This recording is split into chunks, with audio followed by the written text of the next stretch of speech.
किसी भी देश की कहानी सिर्फ बड़ी बड़ी लड़ाइयों या ऐतिहासिक पलों से नहीं बनती, बल्कि ये तो हर एक दिन होने वाली छोटी बड़ी चीज़ों से बनती है।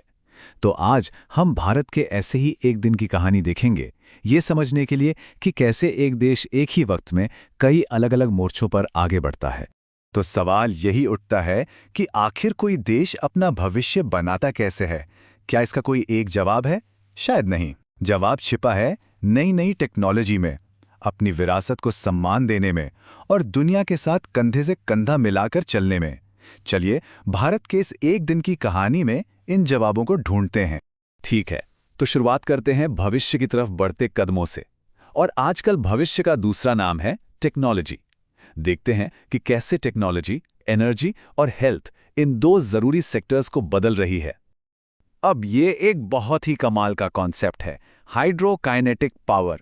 आसान भाषा में कहें तो ये बहते हुए पानी से बिजली बनाने का एक ऐसा तरीका है जिसके लिए बड़े बड़े बांध बनाने की जरूरत ही नहीं है।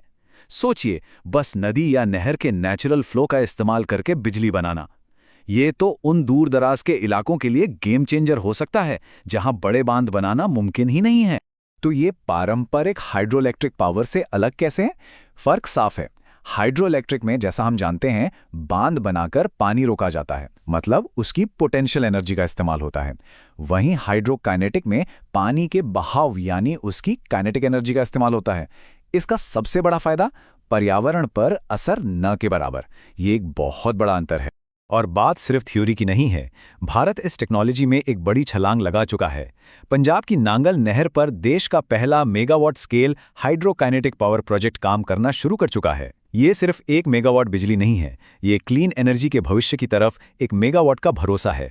एनर्जी के साथ साथ हेल्थ में भी टेक्नोलॉजी कमाल कर रही है।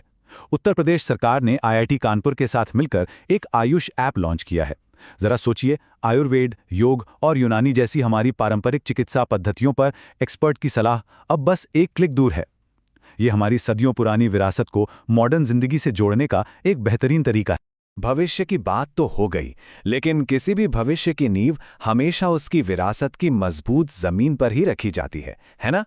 तो चलिए अब अतीत की ओर चलते हैं और देखते हैं कि भारत अपनी ऐतिहासिक धरोहर को कैसे सहेज रहा है। क्या आपको पता है कि दुनिया का सबसे पुराना, जी हां, दुनिया का सबसे पुराना मैन मेड डॉकयार्ड यानी समुद्री जहाज़ों का अड्डा आज से करीब 4,500 साल पहले सिंधु घाटी सभ्यता के दौरान लोथल में बना था। और आज उसी ऐतिहासिक जगह पर सागरमाला प्रोग्राम के तहत एक विशाल नेशनल मैरीटाइम हेरिटेज कॉम्प्लेक्स बनाया जा रहा है, ताकि वो गौरवशाली इतिहास पूरी दुनिया देख सके। वैसे विरासत सिर्फ इमारतों में ही नहीं होती, विचारों में भी जिंदा रहती है।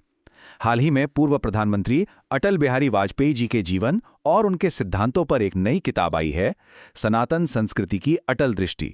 ये किताब उनके जन्मदिन 25 दिसंबर, जिसे हम सुशासन दिवस के तौर पर भी मनाते हैं, उनके योगदान को एक बार फिर से याद दिलाती है। तो हमने भविष्य और अतीत की बात कर ली, अब जरा नजर डालते हैं वर्ल्ड स्टेज पर। चाहे वो भ्रष्टाचार के खिलाफ वैश्विक लड़ाई में सहयोग करना हो या फिर खेल के मैदान में दुनिया को हराना, भारत हर जगह अपनी एक अलग छाप छोड़ रहा है। देखिए, हाल ही में कतर के दोहा में दुनिया का सबसे बड़ा एंटी करप्शन सम्मेलन हुआ।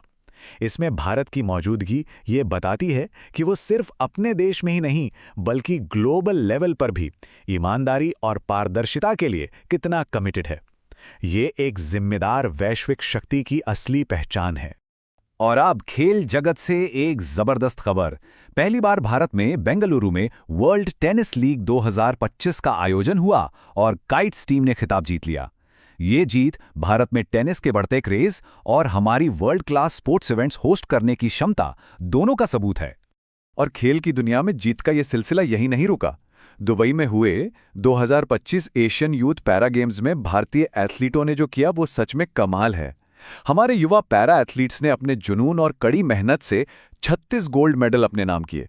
यह सिर्फ एक नंबर नहीं है, ये 36 सपनों के सच होने की कहानी है। इतना ही नहीं, सोने की इस चमक के साथ साथ 28 सिल्वर मेडल भी हमारी झोली में आए। ये सिर्फ मेडल नहीं है, हर एक मेडल के पीछे मुश्किलों को हराकर आगे बढ़ने की एक प्रेरणा देने वाली कहानी है, जो हमें बताती है कि अगर जज्बा हो तो कुछ भी नामुमकिन नहीं। और कुल मिलाकर भारत ने 102 मेडल के शानदार प्रदर्शन के साथ पदक तालिका में 7वां स्थान हासिल किया। ये हमारे युवा एथलीटों के अटूट जज्बे और उनकी मेहनत को सलाम है। उन्होंने दुनिया को दिखा दिया कि भारत की युवा शक्ति क्या कर सकती है। देखिए, किसी भी देश की तरक्की का असली पैमाना तो यही होता है कि उसके नागरिकों का जीवन कितना बेहतर हो रहा है। तो चलिए अब फोकस लाते हैं जन कल्याण की पहलों पर और देखते हैं कि लोगों के अधिकारों और उनकी सेहत के लिए क्या हो रहा है। अब यहाँ एक दिलचस्प बात है। क्या आपको पता है कि उपभोक्ता अधिकारों के लिए 2 अलग-अलग दिन हैं? 24 दिसंबर को भारत में नेशनल कंज्यूमर डे मनाया जाता है, जबकि 15 मार्च को वर्ल्ड कंज्यूमर राइट्स डे। ये छोटा सा फर्क हमें याद दिलाता है कि कंज्यूमर राइट्स एक लोकल मुद्दा भी है और एक ग्लोबल मुद्दा भी, और आज के डिजिटल जमाने में तो ये और भी जरूरी हो गया है। और आखिर में एक स्वस्थ राष्ट्र ही एक मजबूत राष्ट्र होता है।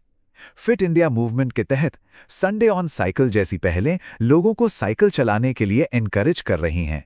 ये एक बहुत ही सिंपल लेकिन बहुत असरदार पहल है, जो हमें याद दिलाती है कि एक स्वस्थ नागरिक ही एक मजबूत देश की नींव रखता है।